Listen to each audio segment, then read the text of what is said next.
Special gift, মানে লাইভে free gift. তো দাদা অলরেডি ফ্রি গিফট আমাদের উইনার হয়ে গেছে। তো দাদা থেকে শুনে নেবো, কোথা থেকে এসছো দাদা তুমি? জীবনতলা থেকে এসেছিলাম। জীবনতলা থেকে? এখান থেকে মিনিমাম কত কিলোমিটার দাদা? 20 কিলোমিটার রাস্তা। কিলোমিটার।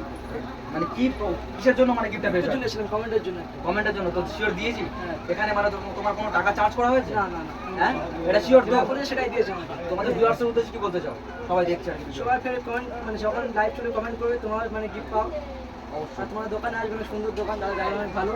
সে ফোনটা নিয়ে যাবে, মানে ফোনটা দাদা ফোন বিক্রি করে।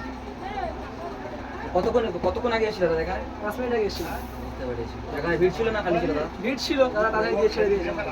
তুমি ওভারঅল হ্যাপি তো? হ্যাঁ। আর নেক্সট কি ফ্রেন্ডদের ইনভাইট করছেন আসার জন্য? থ্যাংক ইউ সো মাচ দাদা আমার দোকান ভিজিট করার জন্য আর উইনার হওয়ার জন্য, আর এরকম অফার আপডেট পাওয়ার জন্য, আর এরকম ফ্রি গিফট পাওয়ার জন্য আমাদের পেজটাকে ফলো করতে হবে অ্যান্ড ভিডিওটা বেশি বেশি করে শেয়ার করতে হবে। তো আর দিদিরা এসছে। আর দিদি কোথা থেকে এসছো? তুমি ফোন কিনতে এসছো? কোথা থেকে এসছো দিদি? আমি এসেছি পিয়ালি থেকে। পিয়ালি থেকে। ও এখান থেকে মিনিমাম কত কিলোমিটার? এখান থেকে মিনিমাম প্রায় 30 কিলোমিটার, আরো বেশি হবে। 30 হ্যাঁ, তবুও 1 ঘন্টা রাস্তা। 1 ঘন্টা রাস্তা বাইকে। তো তো দিদি ফোন নিয়েছো তো? হ্যাঁ, আমি দিদিকে আবার হেডফোন গিফট করলাম। তো থ্যাংক ইউ দিদি ভিজিট করার জন্য। দাদারা এসে, দাদা কোথা থেকে এসছো? ফোন নিয়েছো অলরেডি? ফোনটা একটু দেখো দাদা। অলরেডি ফোন নিয়েছো। তো থ্যাংক ইউ দাদা, আবার আসবে। একটা ফটো